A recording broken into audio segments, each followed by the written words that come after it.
જય સ્વામિનારાયણ. તારીખ 15/7/2025 અષાઢ વદ પાંચમ મંગળવાર. પોતાના આંગણેથી સ્વામિનારાયણના સાધુઓને તૈયાર ભોજન છતાં ભૂખ્યા અને અકારણ અપમાનિત કરી ગામ બહાર કાઢી મૂકવાની નજર સામે બનેલ દુઃખદ ઘટનાથી અસહાય રાણદેબાઈ મનમાં ભારે સમસમી ઉઠ્યા અને ગામના એ માથા ભારે અરનાળી પ્રત્યે આ કાઠી મહિલાના અંતરમાં ભારે આગ ભભૂકવા લાગી. કાઠી વિરાંગના રાણદેબાઈ ઓસરીની કોરે બેસી ખેતરે ગયેલ યુવાન દીકરોને આવવાની વાટ જોવા લાગી. જીવમાં જરાય જંપ નથી ને આંખમાંથી આંસુઓના અંગારા ખરે છે. ઘડીએ ઘડીએ એ હાથનું નેજવું કરીને ગામની સીમ તરફ જોયા કરે છે. બપોરનું ટાણું થતાં મામૈયો અને મેરામણ બંને દીકરાઓ રોટલા ખાવા ઘેર આવ્યા. દીકરાઓને આવેલા દેખીને માતા રાણદેબાઈના અંગમાં કારમી કંપારી છૂટી, કાળજું કંપી ઉઠ્યું ને હૈયું હાથ ન રહ્યું. એણે ઓસરીની થાંભલીમાં માથું પછાડીને મોકળે મને રડવા લાંડ્યું. જનતાને આમ કલ્પાંત કરતી જોઈને બંને પુત્રો કાંઈક અજુગતું બની ગયાનું જાણીને ચોંકી ઉઠ્યા. તુરત પોતાની જનેતા પાસે આવીને મોટા મામૈયાએ અધીરાઈથી પૂછ્યું કે કેમ માં, માથા પછાડીને રૂવો છો? કાંઈ માઠા સમાચાર છે કે શું? આડોશી પાડોશીમાંથી કોઈએ કજિયો કરીને કાંઈ આળ વિતરાય તો નથી કરીને? જરા છાના રહીને પૂરી વાત કરો એટલે ખબર પડે. મેરામણે માતાને વિનંતી કરતા કહ્યું, પોતાની જનેતાને કોઈ દિવસ નહીંને આજ આમ રડતી કકળતી જોઈને ખેતરેથી આવેલા ભૂખ્યા તરસા દીકરાઓની ચિંતા અને અકળામણમાં વધારો થયો. બંને દીકરાઓ આગળ માતાએ રડતા રડતા કહેવા માંડ્યું કે સ્વામીના સાધુ જાણીને કાનો કુંભાર એમને આપણે આંગણે તેડી લાવ્યો.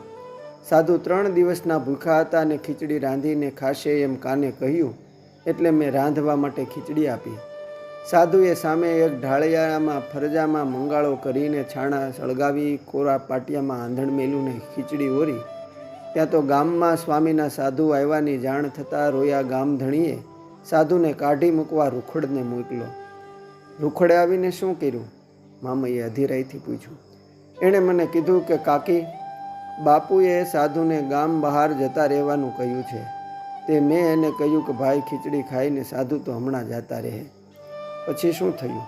મેરામણે પૂછી લીધું.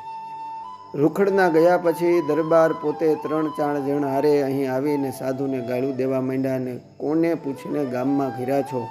ગામ તમારા બાપનું છે. તમને જોઈને તો ગામ ગાંડું થાય છે. તમારો નવો ધર્મ અમારા ગામમાં ન પોસાય. અમારે ગામને બગાડવું નથી. તે ગામ મેકીને બહાર જતા રહો, નહીં તો સારા વાત નથી. મારા પિતાએ સાધુને દમદાટી દીધી. પછી સાધુએ શું કહ્યું? સાધુએ વિનંતી કરતાં કહ્યું કે બાપુ જરા શાંતિ રાખો. અમે હમણાં જ ખીચડી તૈયાર થાય એટલે ઠાકોરજીને જમાડીને જતા રહીશું. તમારા ગામમાં કોઈને નહીં બગાડીએ બસ. પછી શું બન્યું? પણ સાધુની વિનંતી માને. એણે તો લાજવાને બદલે ગાજવા માંડ્યું. તમને સ્વામીના મુંડિયાઓને ગામનું અન્ન ખાવા દેવાય? તો તમે ફરી પાછા આ ગામમાં આવો જ ને. આમ કહી રોયા અસુરે પાટું મારીને તૈયાર ખીચડીનો પાટિયો ફોડી નાખ્યો. મામાના સાધુ તો બાપડા હા કરતા રહ્યા. મંગાળોએ વીખીને સાધુને ધક્કા મારીને ગામ બહાર કાઢ્યા. બેફામ ગાળો દીધી. આ જોઈને મારું તો કાળજું કંપવા લાગ્યું ને હૈયું વલોવા લાગ્યું. હું બાઈ માણસ, તે મારું એ દેકારામાં કોણ સાંભળે? આમ કહેતા રાણદેબાઈના ગળે ડૂમો આવી ગયો ને કંઠ રૂંધાઈ ગયો. એણે બંને દીકરાઓને સામે ફરજામાં એક ઢાળિયામાં લઈ જઈને ફોડેલો પાટિયો, વેખારાયેલ ખીચડીને વિખારાયેલ પેલો મંગાળો બતાવ્યો. ત્યાં જ ઊભા રહી માતાએ વિલાપ કરવા માંડ્યો કે આપણો ક્ષત્રિયનો દેહ તો ગાય, બ્રાહ્મણ અને સાધુની રક્ષા માટે છે.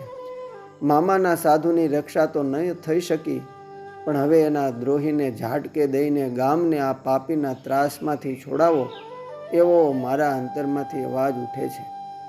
માં, હવે તમે નચિંત રહો. મામાના સાધુને ભૂખ્યા કાઢનાર એ હરામીને અમે જોઈ લેશું. મામૈએ મક્કમતાથી કહ્યું.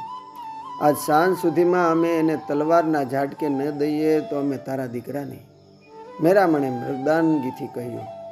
આ સાંભળી રાણદેબાઈના હાથમાં ને ધરપત વળી 2 દીકરાઓએ તુરત જ લેવા જેવી ઘરવખરી ગાડામાં ભરીને માં રાણદેબાઈને ગાડામાં બેહારીને એક સાગરીતને ભલામણ કરીએ કે અમારા આઈને ગઢડે મૂકી આવો. ગાડું રવાના થયું. બંને ભાઈઓ માતા રાણદેબાઈને વળાવવા સારું થોડે લગી સાથે ગયા. ગાડું ઊભું રખાવી બંને પુત્રો માતાને પગે લાગ્યા. માતાએ બંનેના ઓવારણા લીધા ત્યારે એની આંખોમાં આંસુ ધસી આવ્યા. માં, ધીરજ રાખજો. જો અમે જીવતા રહીશું તો ગઢડામાં આપણે ભેળા રહીશું, અને જો કામ આવી ગયા તો ઠાકરની મરજી હતી એમ જાણજે, મામૈયાએ દ્રઢતાપૂર્વક કહ્યું. બંને ભાઈઓ એની માતાને પગે લાગીને પાછા વળ્યા અને ગામમાં ઘરે આવીને પોતાની તલવારો લઈ એ ઘોડેસવાર થયા અને ગામને ચોરે આવ્યા, જ્યાં ગામ ધણી પોતાના મળતિયાઓ 2-3 જણા હારે બેહીને હોકા ગગડાવી રહ્યા હતા અને ગામ ગપાટા મારતા હતા. ત્યાં આવીને મામૈયાએ ત્રાડ મારીને પૂછ્યું કે અમારે આંગણેથી સ્વામીના સાધુને કોણે કાઢી મૂક્યા? કેમ વળી, તારે શું કામ છે? મેં પોતે જ એને કાઢી મૂક્યા. ગામ ધણીએ હુંકાર કરતા કહ્યું, તારા બાપનું એણે શું બગાડ્યું તું કે તારે એને અમારે આંગણેથી કાઢી મૂકવા પડ્યા? મેરામણે હુંકાર કર્યો, તું બહુ બોલકી નો થામા, ક્યાં કટાઈ જઈશ. દરબારે એને સામો ડારો દેતા કહ્યું. આટલું કહેતા તો મેરામણ ઉકળી ઉઠો ને પોતાની તલવાર વીંજી. પછી તો મામૈયાએ પણ ઉપરા ઉપર 2-3 ઘાવ કર્યા. બંનેના રોમ રોમમાં શુરાતન વ્યાપી ગયું. ગામ ધણીનું ત્યાં જ ઢીમ ઢાળી દીધું. બંને ચોરા પરથી છલાંગ મારી તલવાર વીંચતા ઊભી બજારે ચડ્યા. આડા આવ્યા એ 2-4ના ઢીમ ઢાળી દીધા અને સીમના માર્ગે ચડ્યા. ગામમાં દેકારો બોલી ગયો. ગામમાંથી એના મળતિયાવ અને બીજા કેટલાક આ બંને શુરાઓની પાછળ હથિયાર લઈને વારે ચડ્યા. આગળ જતાં ગામની વાર આ બંનેને આંબી ગઈ. ત્યાં ગામને સીમાડે ધીંગાણું ખેલાયું. મરણિયા બનેલા મામૈયા અને મેરામણે તલવારો વીંજવા માંડીને એ ધીંગાણે 2-4 કપાણા, પરંતુ મામૈયો અને મેરામણ બંને કામ આવી ગયા. એ સમયે ગઢપુરમાં લીંબ તળે સભા કરીને શ્રીહરિ વિરાજ્યા હતા. ત્યારે પ્રભુની આંખમાં એકાએક આંસુ આવ્યા. પૂછતા પ્રભુએ સભામાં કહ્યું કે આજ ગુંદાળી ગામના 2 કાઠી યુવાનોએ મામાના સાધુને અર્થે પોતાના પ્રાણના બલિદાન આપ્યા ને અમારા સાધુનો પક્ષ રાખ્યો. ધન્ય છે એ 2 શુરા યુવાનોને, ધન્ય છે. સત્સંગના અર્થે પોતાના પ્રાણોનું બલિદાન આપનાર આ બંને કાઠી યુવાનોનું અમે મુક્તાનંદ સ્વામીના જેવું જ કલ્યાણ કરીશું. પ્રભુ શ્રીહરિના મુખના ઉદ્ગારો સાંભળ્યા ત્યારે રાણદેબાઈને પોતાના દીકરાઓએ પોતાના ધાવણને ઉજાગર કર્યાનો અને મામાના સાધુનો પક્ષ રાખ્યા ખાતર અંતરમાં ધન્યતાનો અનુભવ થયો. અસ્તુ. જય સ્વામિનારાયણ. સત્સંગ સાગરના મોતીમાંથી